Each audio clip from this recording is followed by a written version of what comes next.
우리 이 시간 하나님의 말씀 함께 봉독해 드리겠습니다. 마태복음 17장 1절부터 8절까지 말씀의 제목은 해같이 빛나네. 할렐루야, 해같이 빛나네. 17장 1절부터 8절까지 말씀 봉독해 올립니다. 엿새 후에 예수께서 베드로와 야고보와 그 형제 요한을 데리시고 따로 높은 산에 올라가셨더니 그들 앞에서 변형되사 그 얼굴이 해같이 빛나며 옷이 빛과 같이 휘어졌더라. 그때에 모세와 엘리야가 예수와 더불어 말하는 것이 그들에게 보이거늘 베드로가 예수께 여쭈어 이르시되 주여, 우리가 여기 있는 것이 좋사오니 만일 주께서 원하시면 내가 여기서 초막 셋을 질 때 하나는 주님을 위하여, 하나는 모세를 위하여, 하나는 엘리야를 위하여 하리이다. 말할 때에 호련히 빛난 구름이 그들을 덮으며 구름 속에서 소리가 나서 이르시되 이는 내 사랑하는 아들이요 내 기뻐하는 자니 너희는 그의 말을 들으라 하시는지라. 제자들이 듣고 엎드려 심히 두려워하니 예수께서 나와 그들에게 손을 대시며 이르시되 일어나라, 두려워하지 말라 하시니 제자들이 눈을 들고 보매 오직 예수 외에는 아무도 보이지 아니하더라. 아멘. 잠깐 기도하시겠습니다. 주님의 변화산상의 모습을 상상하면서 하늘의 영광을 또한 그려봅니다. 주님의 그 변화된 모습이 우리에게는 무엇을 의미하는지, 모세와 엘리야, 하나님의 음성, 이 모든 충격적인 사건들이 오늘날 우리 자신에게는 무엇을 의미하는지, 하나님께서 원하시는 깊은 메시지, 흔들리는 죄들의 믿음을 붙들기 원한 하나님의 뜻깊은 말씀을 우리 마음속에 잘 담을 수 있도록 성령 하나님께서 친히 이 시간에 말씀하여 주시옵기를 예수님의 이름으로 기도하옵나이다. 아멘. 코로나 사태가 이제 거의 1년이 가까이 온 것 같습니다. 조금 수그러들기는 하지만 아직도 또 몇 달이 더 가야 되긴 하겠지만 그래도 이제는 고비는 지난 것 같지 않습니까? 그럼에도 불구하고 전문가들은 이 전체 면역 시스템이 미국 전체에 되려면 면역자들이 한 70%가 넘어야 되기 때문에 이르면 이번 6월 정도, 좀 늦으면 한 가을 때까지는 안심할 수가 없다. 이런 이야기들을 많이 나누고 있습니다. 여러분, 앞으로 그러니까 길게 보면 6개월 정도까지 더 이 상태로 갈 수도 있겠다 하는 이야기가 되겠죠. 돌이켜보면은 작년 3월에 저희가 참 생각도 못했던 온라인 주일 예배를 처음 드렸던 것 같습니다. 그 이후로 유튜브로 또 줌 예배로 쭉 예배를 인도해 오면서 이제 딱 작년 3월부터 했으니까 지금 2월 끝나가지 않습니까? 1년이 딱 지난 시기가 된 것이죠. 지난 1년 동안에 전 세계적으로 또 미국의 국가적으로 사회적으로 가정적으로 개인적으로 또 교회적으로 얼마나 많은 일들이 있었는지 여러분들이 아시고 하나님이 아십니다. 교회적으로 나타나는 현상을 제가 한마디로 이렇게 좀 정의를 좀 해보자면은 제 느낌입니다만 이런 느낌, 이런 생각이 자꾸 드는 것입니다. 뜨거워지는 분들은 점점 더 뜨거워지는, 참 은혜 받는 감사한 현상이 있는가 하면 또 차가워지는 분들은, 식어가는 분들은 점점 더 식어져가는 안타까운 느낌을 제가 받고 있습니다. 새벽 예배, 우리 매일 나누는 큐티 나눔, 또 새로 시작하는 성경 통독, 또 목장 모임, 생명의 공동체를 세운 40일 캠페인, 1:1 양육 등을 통해서 여러분들이 참 은혜 간증들이 많이 들려옵니다. 어느 분은 저에게 문자로 보내시기를 목사님 새벽마다 행복합니다. 얼마나 감사한지 모르겠어요. 또 어떤 분은 참 요즘에 그 아름다운 1:1의 간증을 통해서 정말 제가 받은 은혜를 또 다른 분들에게 나누고 싶습니다 하는 이야기도 들었습니다. 그런가 하면 또 많은 분들이 이 어려울 때에도 재정적으로 정말 최선을 다해 주셔서 한 번 더 감사드립니다마는 믿음으로 11조 하나님의 것 도적질하지 아니하고 바쳐드리고 또 선교헌금, 구제헌금, 감사헌금 등을 통해서 저희 교회가 이 어려울 때에 캄보디아, 또 인도, 또 북한, 또 여기저기 지역들을 정말 생존의 위협을 느끼는 분들을 위해서 손길을 펼칠 수 있었던 것은 참으로 하나님께 감사한 일이 아닐 수 없습니다. 그런가 하면 전혀 연락이 안 되는 분들도 계십니다. 정말 살아계신지 돌아가셨는지 궁금해서 할 정도로 전화도 안 받으시고 문자를 보내도 답신이 없으시고 깜깜무소식인 분들이 계세요. 그래도 어쩌다가 연락이 닿는 분들이 있으면 이런 얘기를 제가 들었습니다. 목사님, 제가 그동안에 제대로 믿었던 건지 이번 기회를 통해서 한번 찬찬히 돌이켜 봐야 되겠습니다. 굉장히 은혜가 되는 말씀 같기도 하지만 어떻게 보면은 찬찬히 돌이켜보는 것까지는 좋은데 결론이 엉뚱하게 날 수도 있겠다 하는 그런 우려가 있습니다. 어떤 분이 이런 얘기도 제가 들었습니다. 목사님, 왜 주일 예배는 꼭 드려야 하는지 한번 좀 고민해 보겠습니다. 초신자도 아니고 참 주님을 오랫동안 신실하게 섬겼던 분이셨는데 그런 말씀을 하는 걸 들으면서 제가 참 충격을 받았고 가슴이 철렁했습니다. 시간이 지날수록 이런 분들이 늘어날까봐 참 제 마음이 무겁습니다. 또 기도를 더 열심히 해야겠다고 다짐하고 있습니다. 여러분, 우리의 믿음의 기초가 흔들리는 이유는 무엇인가? 물론 은혜의 맥이 끊기면 흔들릴 수밖에 없죠.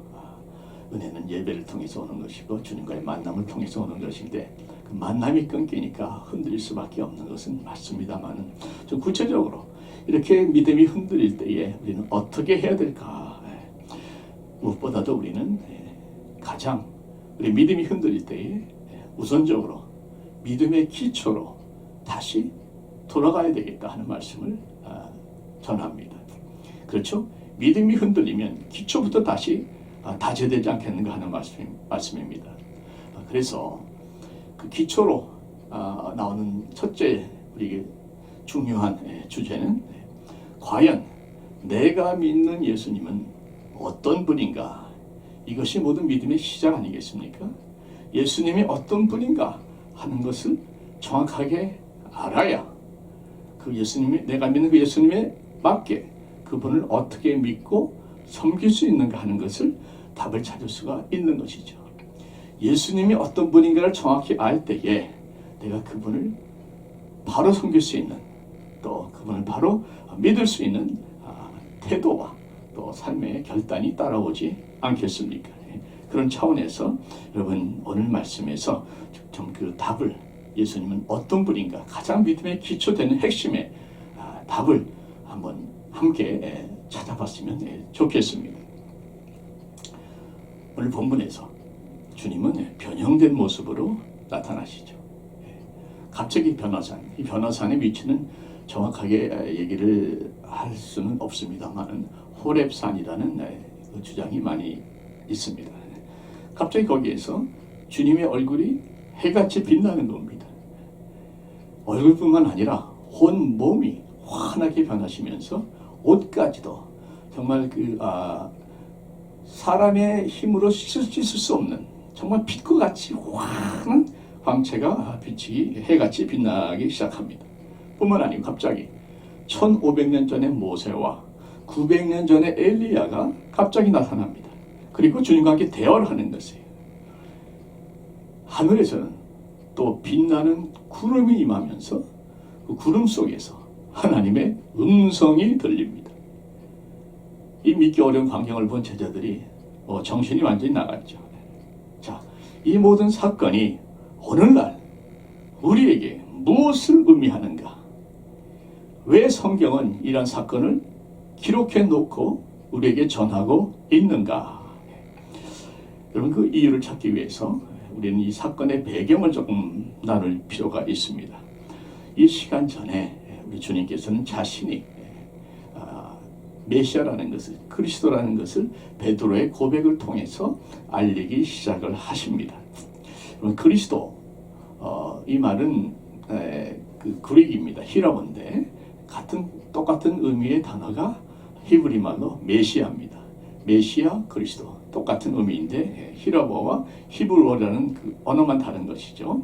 그런데 이 뜻은 성령님의 기름 부음을 받은 자로서 구원자라는 뜻입니다.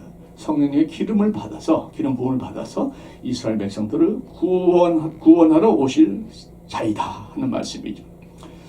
그럼 당시 이스라엘은 로마의 통치 아래에 있었습니다. 우리나라 일제시대를 생각하시면 쉬울 거예요. 거기서 신음하고 있는데 언제나 우리가 독립을 이룰까 정말 투쟁하고 있는데 구원자 메시아가 나타난 겁니다. 그러니 이들이 얼마나 마음이 설레겠습니까?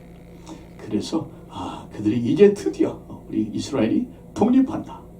그러면 독립하면은 예수님께서 왕이 되실 것이고, 그렇다면 우리는 왕 옆에서 최소한 좌의정 우의정 누가 더 높으냐 이런 대화까지 심지어 다툼까지 일어난 것 아닙니까? 마치 일제시대가 종말이 오면서 대한민국을 다스릴 그 나라에 내가 어떤 고관에 출세를 할 것인가 이런 상황이 되고 만 것입니다. 자, 이런 분위기인데 갑자기 예수님께서 십자가를 선포를 하십니다. 본인이 많은 고난을 받고 십자가에 달려서 돌아가시고 제3일에 다시 부활하실 것을 말씀합니다. 여러분, 그 말씀을 제자들이 이해가 되겠습니까? 자, 구원하러 오신 메시아입니다. 근데 본인은 죽겠다는 거예요. 영광 가운데 오셔야 될 메시아가 가장 치욕스러운 십자가에서 죽음을 당한다 하는 겁니다. 여러분, 그 당시 십자가는 저주의 상징이거든요. 가장 끔찍한 하나님의 저주의 형벌의 상징인데 어떻게 메시아가 십자가에 달려서 돌아갈 수가 있겠는가? 그러니까 도대체 이해가 되지 않고 근본적인 믿음이 흔들리는 겁니다. 그러다 보니까 도대체 예수라는 사람은 누군가? 과연 이 사람은 도대체 어떤 사람인가? 아주 혼돈이 오기 시작한 겁니다. 이것이 예수님께서 내가 누구다 하는 것을 정확하게 보여주신 변호산상의 사건의 이유입니다. 정확히 말씀드리면 우리 주님은 제자들이 자신의 참 모습을 보여주신 것이죠.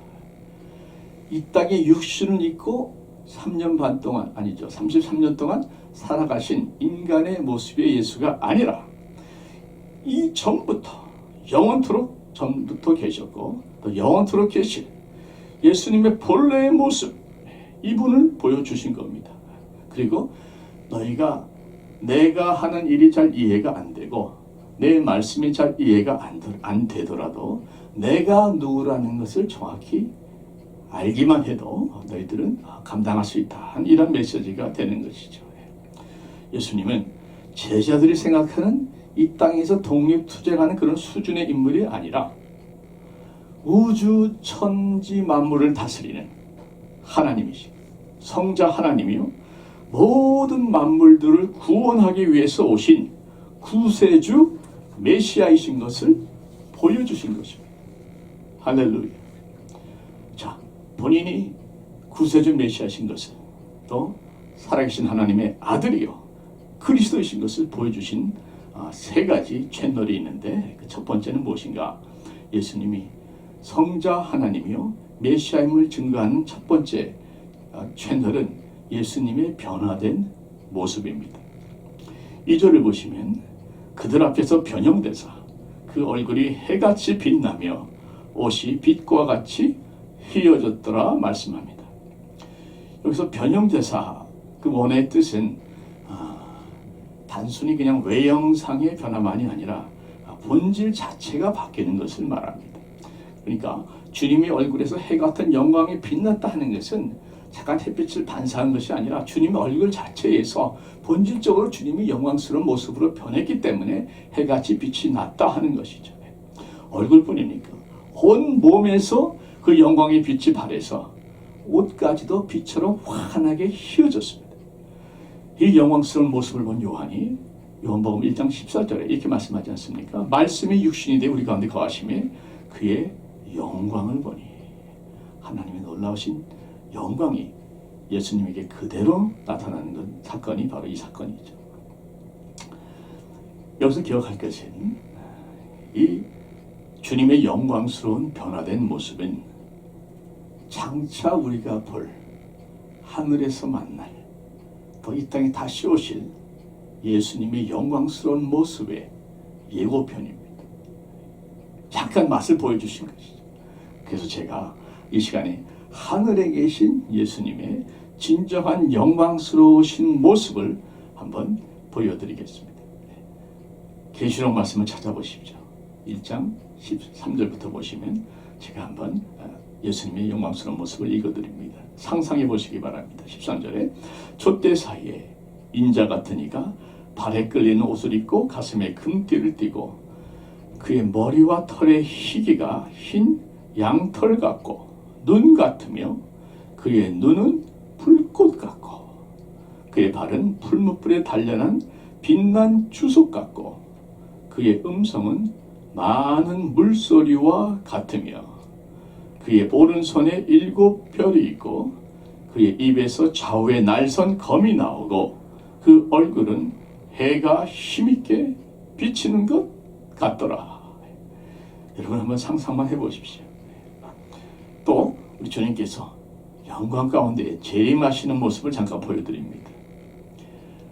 계시록 19장에 나오죠. 11절 말씀에 또 내가 하늘이 열린 것을 보니 보라 백마와 그것을 탄 자가 있으니 그 이름은 충신과 진실이라. 그가 공의로 심판하며 싸우더라. 그 눈은 불꽃 같고 같은 불꽃이죠. 그 머리에는 많은 관들이 있고 또 이름 쓴 것 하나가 있으니 자기밖에 아는 자가 없고 또 그가 피 뿌린 옷을 입었는데 그 이름은 하나님의 말씀이라 칭하더라. 하늘에 있는 군대들이 희고 깨끗한 세마포 옷을 입고 백마를 타고 그를 따르더라.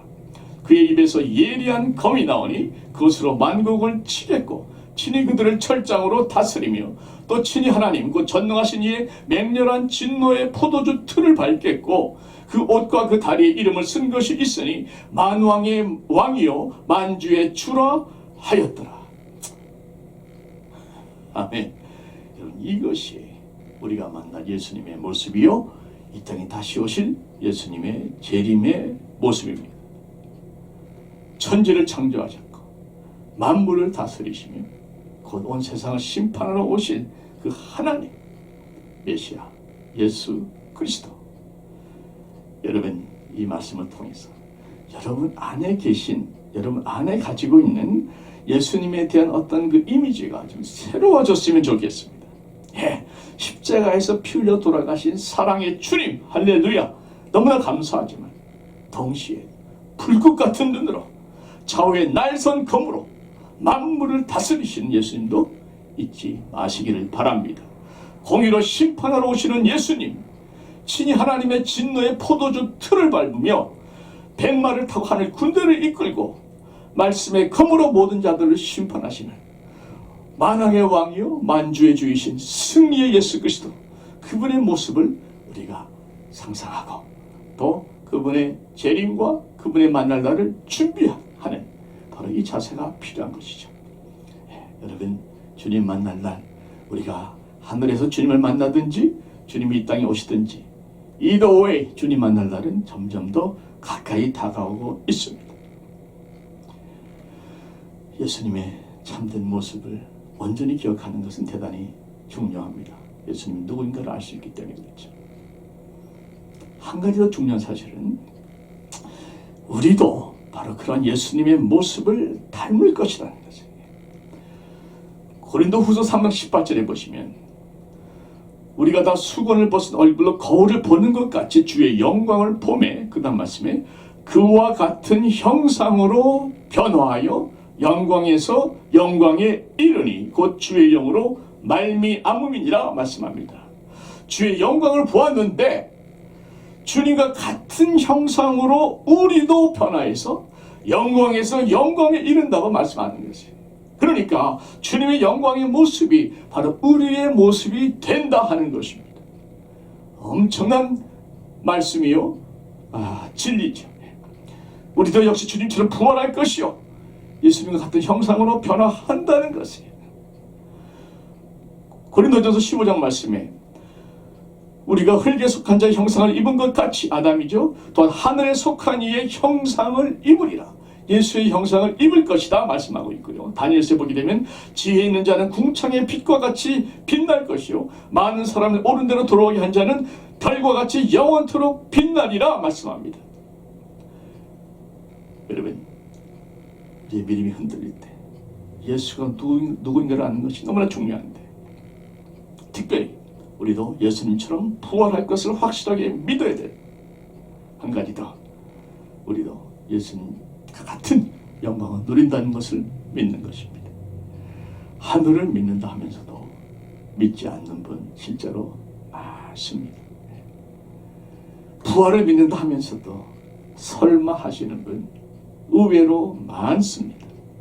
그 여러분, 정말 제 신앙에 예수의 말씀에 권위를 걸고 분명히 선포합니다마는 우리를 기다리는 하늘이 분명히 있습니다.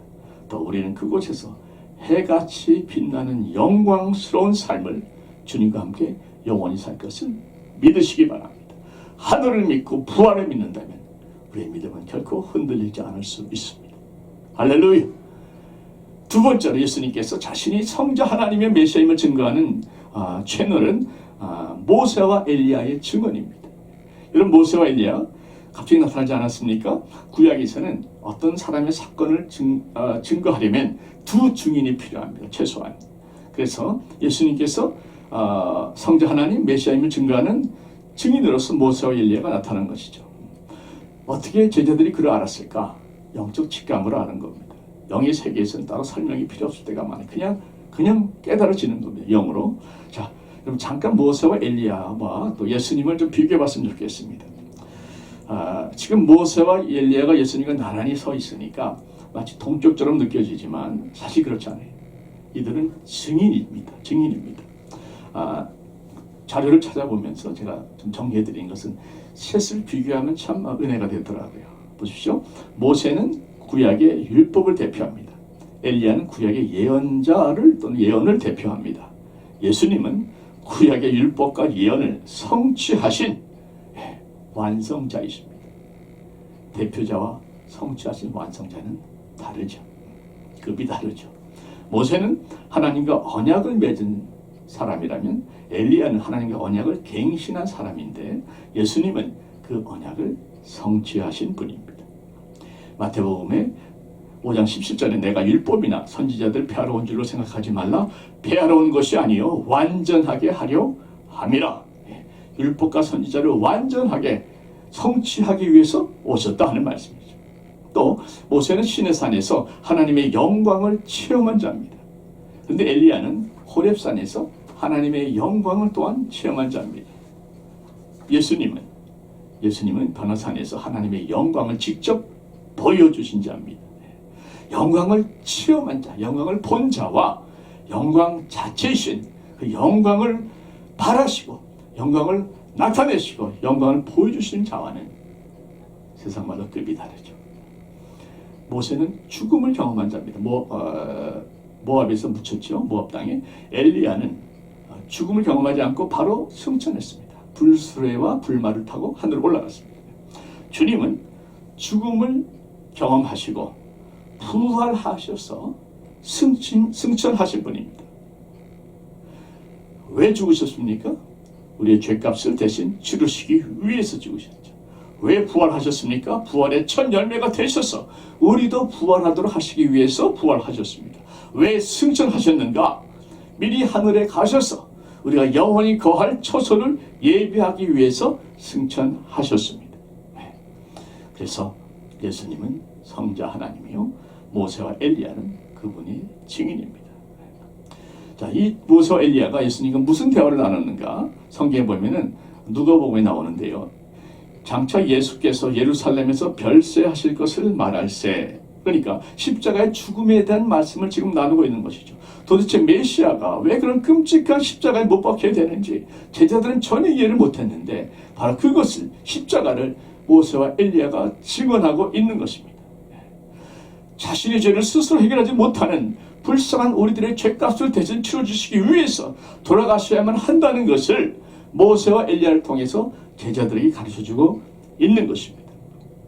곧 모세와 엘리야는 예수님 십자가를 증언해주는, 믿으라고 증언해주는 증언자 역할을 하는 것이죠.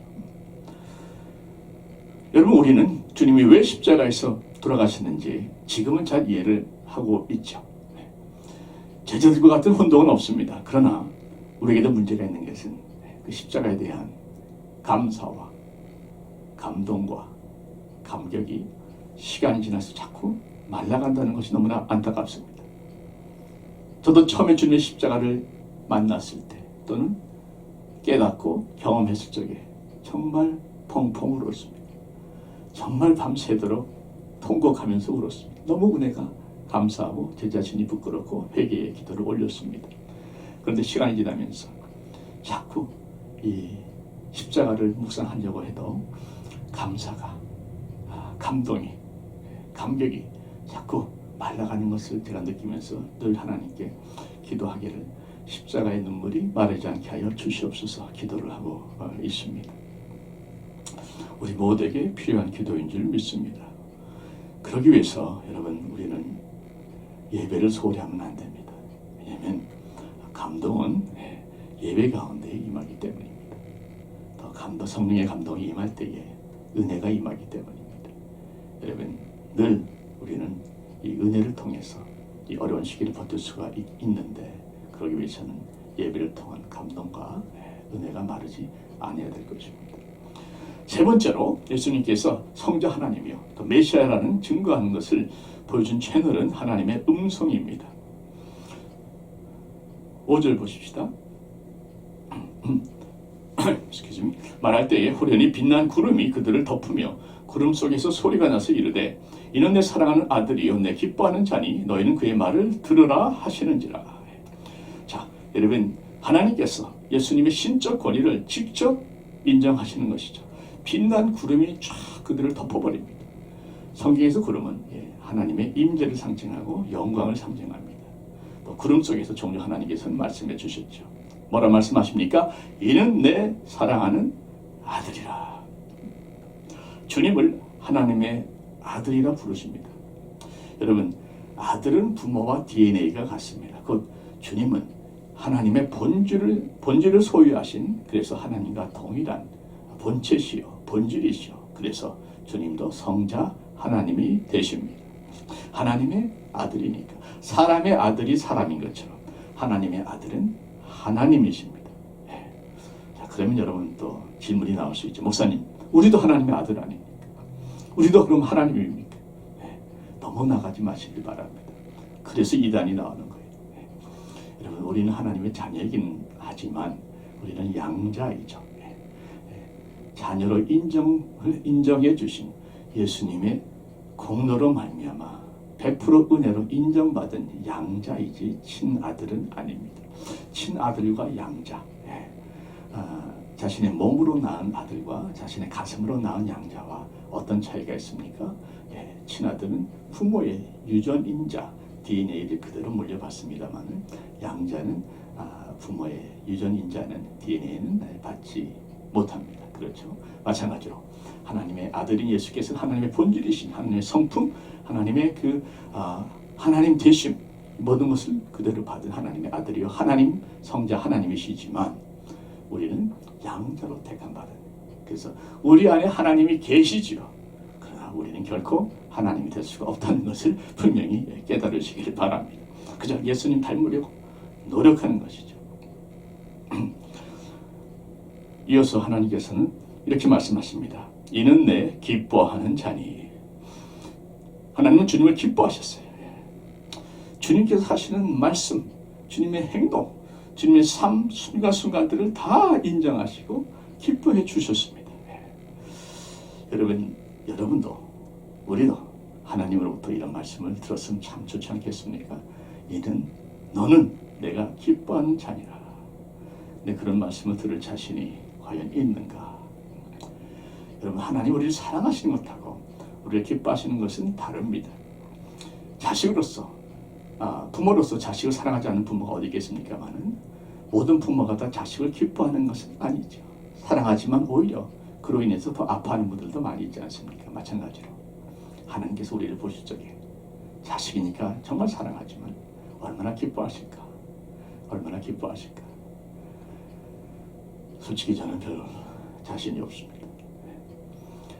하나님 주님 만날 때에 주님께서 나를 보시고 정말 뛰어오셔서 껴안아 주실지, 아니면 참 서운한 표정으로 쳐다보고만 계실지, 아니면 쯧쯧쯧하면서 참 혀를 차실지, 아니면 노하셔서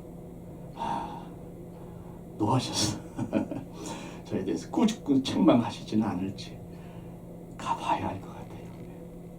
가봐야 할 것 같아요. 지금 어떤 말씀도 못 드리겠습니다. 여러분들은 어떠십니까? 그저 여러분 최선을 다해서 순간순간 하나님을 기쁘게 해드리는, 하나님 기쁨이 되는 여러분이 되시기를, 교회가 되시기를 간절히 바라고, 또 그렇게 노력하기를, 함께 결심하기를 원하는 것입니다. 정말 우리가 최선을 다해서 하나님의 기쁨이 되고자 하는 중심이 있다면 하나님께서 성령님을 통해서 말씀과 예배와 은혜를 통해서 우리를 도와주실 줄로 믿습니다. 말씀을 맺습니다. 코로나 사태 1년을 맞으면서 믿음이 흔들리는 것 이해합니다.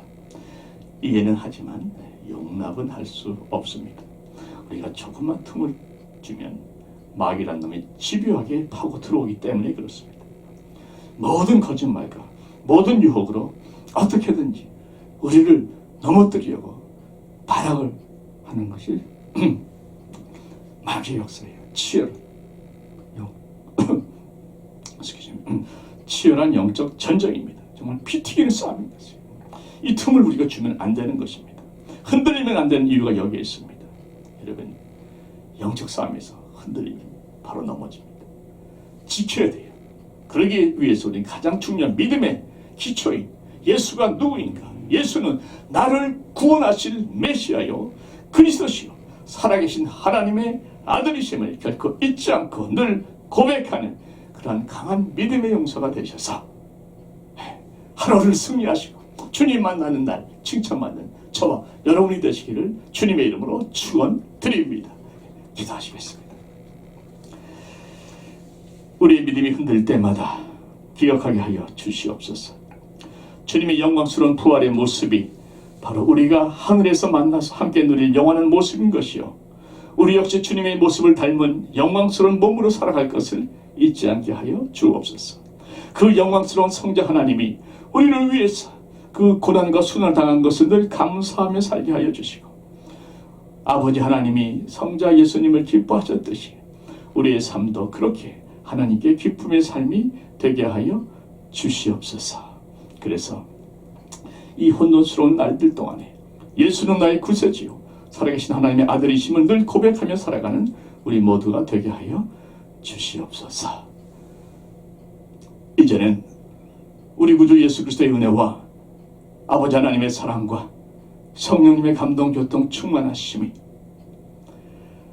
하늘에서 만날 예수님의 영광스러운 모습을 늘 마음속에 새기고 나도 그렇게 살아갈 것을 굳게 믿고, 또한 나를 위해 수치를 당하신 예수님의 은혜를 늘 감사하며 하나님의 기쁨이 되는 삶을 살기로 결심하며 돌아가는 하나님의 택함 받은 귀한 자녀들 머리머리 위에, 모든 의료진들과 선교사님들 위에 이제로부터 영원토록 함께 계시옵기를 간절히 축원하옵나이다. 아멘.